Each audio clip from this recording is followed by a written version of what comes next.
Israel दौऱ्याला रवाना होण्यापूर्वी पंतप्रधान नरेंद्र मोदी यांनी एका निवेदनाद्वारे या दौऱ्याची माहिती दिली।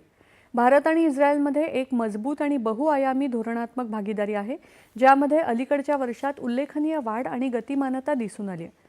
विज्ञान आणि तंत्रज्ञान, नवोन्मेष, शेती, जलव्यवस्थापन, तंत्रज्ञान, संरक्षण, सुरक्षा, व्यापार आणि गुंतवणूक तसंच लोकांमधील संबंध यासह विविध क्षेत्रात आमचं सहकार्य अधिक मजबूत करण्याच्या उद्देशानं पंतप्रधान नेत्यानाहू यांच्यासोबत चर्चेसाठी मी उत्सुक आहे।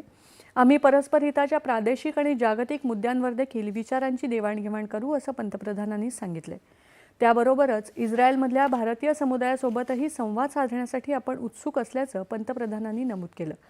मला खात्री आहे की माझ्या या शासकीय भेटीमुळे दोन्ही देशांमधील कायमचे बंध आणखी दृढ होतील, धोरणात्मक भागीदारीसाठी नवीन उद्दिष्ट निश्चित होतील आणि लवचिक, नाविन्यपूर्ण आणि समृद्ध भविष्यासाठी आमचे सामायिक दृष्टिकोन पुढे नेतील, असा विश्वास पंतप्रधानांनी व्यक्त केला आहे।